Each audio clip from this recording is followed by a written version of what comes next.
Hey everyone, welcome to the Infinite Binge. This week we are talking about Chapter 7, The Bathtub of Stranger Things. I am Jake, and who else is here? Kevin? And Andrew. Hey guys, Hello.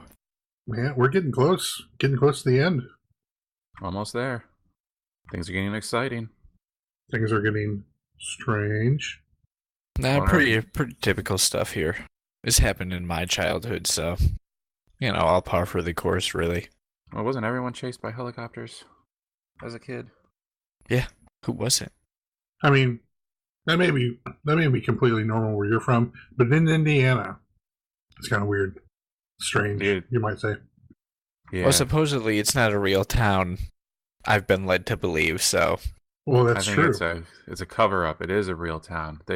People from Indiana just don't want you to know about it. Shh. yeah, them Googers. So let's just jump right into it.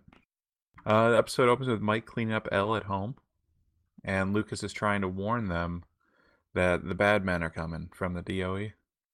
Only it wasn't a good signal, so they kept hearing something else. Well, they only got partial kind of words, but they pieced it together. They figured it out. Yeah, then Mike went and asked his mom if they were expecting any like house repairs or anything, and then she just was not cooperating.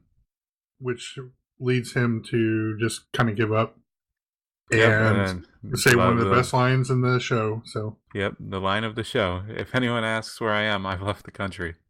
Which is great. Then they book it out. a very ET moment. Very ET moment. Until Elle flips a van overwards and makes it crash. Not quite ET there, but otherwise that whole chase that ensues, very ET. Walkie-talkies and everything. No, they had guns in this too. Walkie-talkies Oh. and guns. We're gonna have to change that. Switch out all the guns for Agos. Yes. So then we've got Lucas apologizes to Elle. Yeah. And they kind of shake on it, and they're all good now. Saul Goodman. It's all good, man. Yeah, they're all buddies again. All buddies on the run. Like a band on the run. But then, so Joyce and Hopper, they arrive back at the police station, and the cops are showing Hopper what's in Jonathan's trunk. And it's just like, you can tell what's going on in Hopper's mind. He's basically just wondering, what in the world are you involved in, kid? Yeah, like, why do you have a bear trap? Yeah, everything else is completely normal, but the bear trap. But then, yeah, Jonathan's like, you won't believe me. Yeah, and then Hopper's just like, you want to bet? You want to give me a try? Because he knows. Oh, he knows. But then, it cuts back to DOE, I believe, talking to, what's Mike's father's name? Because it cuts to his parents in the DOE. Mike's dad. I don't know his name. Just, he is the worst. Yeah, he doesn't even He's deserve so a first name. Yeah. Like, he's just the most inept man. But yeah, they're getting questioned. I believe, Ted. What's that? Ted Wheeler. Ted. Oh, God, what a perfect name. Ted. What is it? I hope you enjoyed your chicken, Ted. Yeah, that's right, yeah. But yeah, so they're getting questioned. DOE's going through the house. They know, I didn't notice, is that woman there? The woman, how I'm talking about? The DOE woman? Oh, the one that shot the diner owner? Yes. Yeah, I think that was her. Okay. But yeah, cut back to the boys back at their junkyard hiding spot. Yeah, and Lucas is like outlines the fence around the DOE lab as the helicopter is coming, so they hide their bikes under the bus, and then they hide in the bus. And then it goes to Jonathan and Nancy and Joyce and Hopper, and they're all pooling their information, showing that they know what's going on. And one of the bullies is giving a statement about Elle breaking his arm. And then and Hopper seems very annoyed by the whole situation at first. Just says, get their statement and get them out of here. Yeah, but the kid's like thinking that the other officers are making fun of him for getting beat up by a little girl. Well, Right. They are definitely making fun of him. A little bit, yeah. But yeah, then what? Is it he says, I believe, he says something about like the girl with the shaved head or something like that? Yeah. And then that's what kind of piques Hopper's interest? Yeah. Hey, go on. What's that now? Calls her a freak, and like she can do things like make you fly. Which, Yeah. but I was thinking about that when I was watching it and doing some of the notes for this. I was like, she can do things and she can make you fly. If in any other circumstance, this would in the 1980s, it would make it sound like she's a drug dealer. She can make you fly with drugs and like, do all sorts of weird stuff. That she's a drug dealer or that he does drugs? Well, I mean, whichever. But yeah, so like you said, that piques Hopper's interest. And then it kind of cuts to Steve outside the quick stop. It's not really a quick stop, but it's like in reality, in Indiana, this would be like a village pantry. What now? Never mind. Don't worry about it. The Cumberland Farms? No, like a pick and pack. We're saying words, but they don't make any sense. It's just like a little local convenience store. But anyway, he looks like he's been beat to hell, which he has been. Yeah. So his friends like come out with like some aspirin and like a Coke, and they start getting into arguments. Yeah, they start like egging Steve on, and Steve calls him out and is like not happy about it and gets into like a big argument with him. Well, because he's basically he calls him out for being like, you guys are assholes, and then of course they're like, well, we're not assholes, and it takes off. Which I thought that was kind of funny because they get in the argument and he just drives away. Yeah, like so they're just stranded there, I guess. Yeah. This seems like a real small town. Yeah, but still, well, who knows how far away that gas station or whatever convenience store is, though? That could be like 10 miles out of town. That's true. But like that scene where Steve is basically saying, "You guys are all jerks." Yeah, they are. Why am I hanging out with you guys? Nancy cares about people, and she's nice, and he's turned into a nice young man. He's like, "Why did I let you guys do that?" He's like, "I'm going to be on the honor roll, National Honor Society." Well, let's not push it. I'm going to get a citizenship award from the Lions. Full ride to Yale. The Rotary Club's going to ask me to speak there. But yeah, no. It was kind of, he's finally, they give you those glimpses of like, maybe he isn't that bad of a guy. But now he's actually turning into a nice guy. So then the next scene is Hopper and Nancy are watching the DOE search the house from like a safe distance. And then Jonathan tells them about the walkie-talkie. But then the Goozers just have to debate on whether or not to answer it. Because it could be like Lando. Lando Calrissian. That was my favorite thing, is when he dropped the Lando line. That was my favorite. Yeah. But yeah, eventually they do answer. And then go on. I was going to say, and then Steve continues his good citizenship, offers to help clean up the theater marquee, where it was like all the right moves was, starring or featuring Nancy, the slut wheeler. So that was nice of him. But then it kind of cuts to Mama Wheeler, Karen Wheeler. She's talking about Brenner, and he's like, that man gives me the creeps. Because she has eyes and ears and a fully functioning brain, and realizes that someone like that should give you the creeps. Yep, he is a creepy dude. No question. Oh, definitely. Like I was sitting there and watching this, and earlier this week I watched a bunch of clips from Full Metal Jacket. And while I knew that Matthew Modine, who plays Dr. Brenner, was Private Joker in that, it just really kind of hit home for me that was Private Joker from Full Metal Jacket. And plus a whole bunch of other stuff, but it was just kind of weird, like seeing something 30 years apart so soon. But anyway, But then it Uh, cuts to the cars showing up at the junkyard. yeah, It's they're the about to Lando get caught. Calrissian moment. About to get caught. So they hide. The DOE is closing in on them. And then all of a sudden, smack, pow, whammo. You see like a hand reach in as the guy was walking into the bus, right? And like yank him out. Yeah. And then And he you just knocks him out.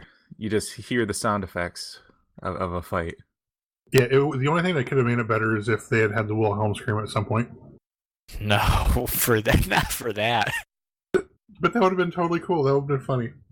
The only part I could have ever seen that working is in the earlier episode when the guy first went into the Upside Down that they had on like the tether. Oh, and you That could could hear have through worked the there. radio. Yeah, that could have worked there, but nowhere else. What about when Mike jumped into the quarry? Oh, totally. Mm, I I don't don't know know. if it fit at all, but it would have been Yeah. hilarious. Yeah, it's not about it fitting. It's about it being funny. And now I'm going to just start inserting Wilhelm screams into this episode. But yeah, he knocks him out, saves the kids. And then Hopper takes him to the buyer's house. And then they are trying to explain what's going on, and Elle is helping them like find Barbara, or Barb, as she is more popular known, and Will. But Elle can't find them, and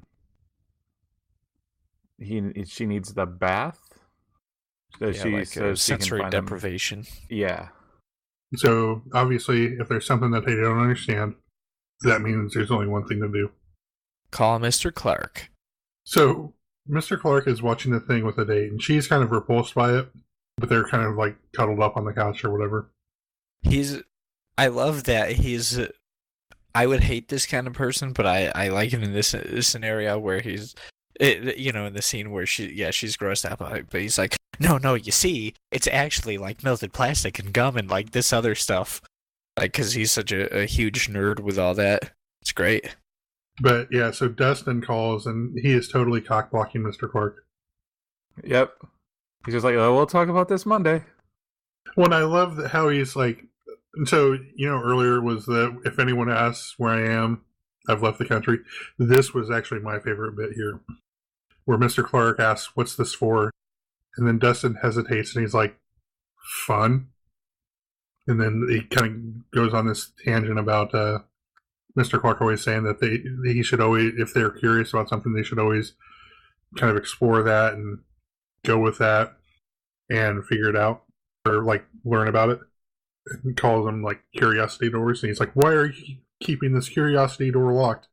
And then then it cuts to Dustin like sitting there taking down notes, and he's like, okay, yeah,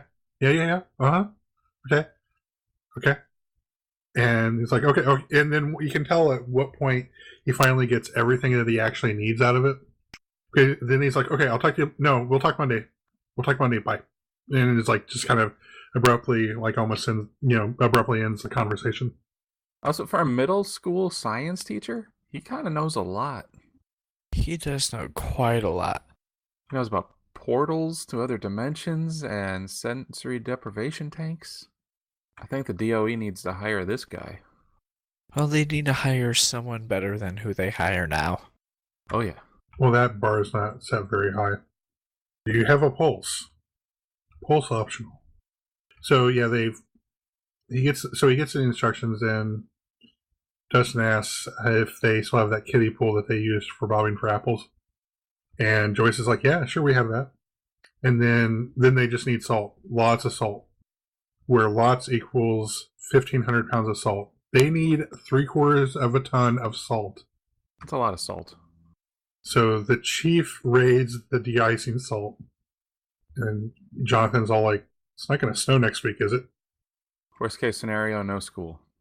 I mean, I think you mean best case scenario, no school. Yep. I have a slight problem with the pool. It's way too big for bobbing for apples. Now when you got a whole bunch of people doing it. I mean, are they in the middle of the pool bobbing? Because you're supposed to be outside of the water, dipping your head in. It's essentially supposed to be like a bucket. Yeah. Nah, you just jump right in.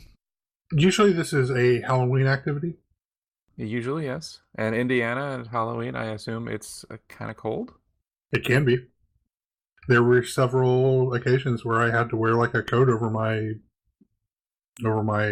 costume, which would be kind of close to when these kids were. You know what? This pool does it. This whole show is nonsense. I don't know. Because It this seems pool is way pretty too right big. on. Nah, that pool is perfect. It's a lot of apples. You know what it was? Was she wanted a way to store the apples, and she didn't want she wanted leftover apples, and she wanted a way to store it, and she wanted to make it so that she deliberately put the ones in the middle, like the best ones were in the middle, so that they could save those apples for after Halloween. They'd they'd be covered in saliva. That's a bad storage method. Or it's the best storage method. Saliva is a preservative. In Indiana, it is. Okay, Everywhere. so Anyway, yeah. The next scene, and they're setting up the pool in the gym, and they're having a hard time. I remember trying to set up these pools as a kid. They were really annoying. And Mike explains that Elle really likes Eggos. Oh yeah, he's talking to Nancy. Yeah. Yeah, she was like, what was she eating? Like, candy and Eggos? And leftovers. Mike and Nancy aren't going to keep secrets from each other. And then promptly keep secrets from each other. As one does. Yep. And then Joyce has like a little pep talk with Elle. Get her psyched up for the big moment. Yeah, and she duct taped the glasses so that she couldn't see anything. And into the pool she goes. I like that they were using that egg to test the water. Oh, it sank. It's not enough salt. That is actually scientifically accurate. Yeah, I know. Do you think they ate that egg afterwards? Why not? It's a perfectly good egg. I hope so. But yeah, Elle goes into the place. Which, so when she does this, it's just because she's not in the upside down when she does it, right? She just can see parts of it. Like it's almost like astral projection, I think. Yeah, she can find people and see what like the people are doing, but can't really see where they are. It seemed like it's just like a black void with the person there. Yeah, and it's just her consciousness that's there. Well, anyways, so she goes and she found Barb. Not doing too great. No, there was a thing crawling out of her mouth. Yeah, and then she promptly freaked out a little bit about that. Yeah, and then Elle goes to finds Castle Byers, and Will is in it, and she's talking to him, and you hear him over the walkie-talkie. She says, like, Mom is coming. And he responds, hurry. And she says, just hold on a little longer. So at that point, Elle gets out of there, comes back to the real world. And Hopper decides he's going to take off for Castle Byers. But Joyce will be damned if he goes on. And she insists on going with him. So they take off. Sense. That makes sense, you know. It is. Yeah. Well, she knows where it is too. Yeah. Like she knows exactly where it is. And then, kind of after that, Jonathan and Nancy are sitting there talking in front of the world's worst tiger painting on a wall of a school. Nancy wants to finish what she and Jonathan had started. She wants to kill the Demogorgon. So Hop actually is taking Joyce to the DOE so that they can get into the upside down, find Will, and then get him back out. And immediately get caught. And then Hopper says exactly what anyone would say in this situation. Let me do the talking. And then I believe the final scene is cuts back to Will in the upside down, and you hear Mr. Gorgon stalking around, and you know, because he's like hiding in his little castle, and then the wall like blows down. It looked like it was more than the wall; like the whole place exploded. Well, maybe the whole place, but either way, Castle Byers not doing well. No. And that was the end. Pretty good episode. This is the episode where all the storylines like converged into one. Yeah, they're just kind of trying to get everything like just down into one thing, like just getting everything converged. Yeah, and it seems like the way they've done it too. I'm hoping will all be wrapped up fairly nicely. Like, is that one of those shows that has a whole lot going on? So they should be able to wrap stuff up. Kevin, I have some bad news for you. Yeah. There's a whole second season. Well, you know what I mean, though. Like, it's not going to be like a Game of Thrones or a Twin Peaks. What's wrong with Twin Peaks? Very little, except the way they choose to end seasons. And how there was one of like 30 storylines that got resolved. Yeah. Yeah, the most important one. No, it wasn't. How's Annie? We'll never know. We'll never know. But back to Stranger Things. But yeah, no, it's looking to some stuff's gonna go down for sure. But it should be good. Anything else you guys want to add before I wrap up? Yeah, I thought that now that Castle Byers has been destroyed, I think they should update it with a Mexican theme and call it Casa Byers. What do you guys think? They could have like Taco Tuesdays there. They could have Quesadilla Wednesdays. They'd probably have to get a permit though to expand for that kind of stuff. That's a big overhaul there. Well, I mean, but think of the insurance money. Yeah, true. Very true. I didn't think castles are usually very well insured. Did it have Demogorgon insurance though, or is that extra? I think that's just act of God type stuff. I mean, it's standard coverage here in Indiana. Yeah, I got that big Demogorgon problem up there. It's an issue, man. So yeah, maybe we should wrap up. Yeah. Thanks for listening. You should rate us, leave comments. Thumbs ups. Thumbs up, yes. Share us with people too. Send links. Keep circulating the tapes. Also, listen to the All Talk podcast where we talk about all the geek stuff and the Geek Box and Manga Machinations and Comic Conspiracy. And thanks for listening. We'll see you next time.